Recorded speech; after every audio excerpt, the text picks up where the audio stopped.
about your Programs and Partnerships Office, and then I'm going to switch gears to the State Board of Education.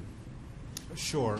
Programs and Partnerships is a new department within the library that is in charge of doing more centralization around some of the library's partnerships. So to your point, Council Member, earlier this morning when you suggested that agencies do a better job coordinating their work with other agencies and other not-for-profits, the Programs and Partnerships Division is our attempt to do that. So my understanding is that prior to the creation of this department, a lot of our program development was decentralized.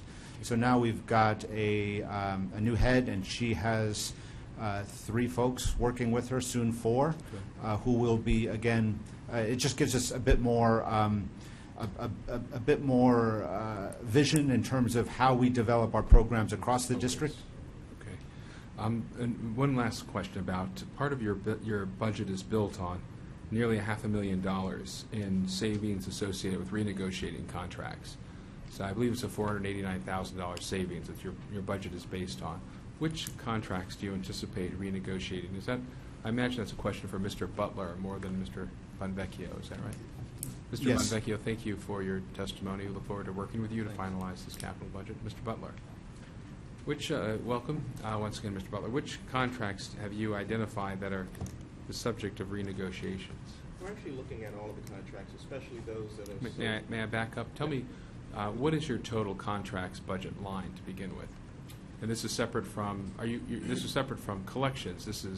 These are consulting relationships and so on. What's the total budget? I don't have that number in front of me. Maybe if I can have Tammy to come up or both. Okay.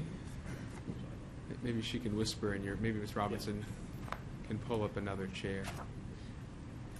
Yeah, because $400,000, it's one thing if you're renegotiating savings off a total budget of $1 million or total budget of $40 million, right? It's a lot easier to get to $400,000 depending on the size of your total contract line. Ms. Robinson, welcome. Tell us, you may not be, I may need you to lean in a little towards Mr. Butler if you don't mind. Sorry. So we can get you on our camera. Boy, before it's over, Mr. Jones, you might not be at the table, so we're going to be careful. It's like musical chairs. Yeah. What's our total line item for contracts? Our total contractual line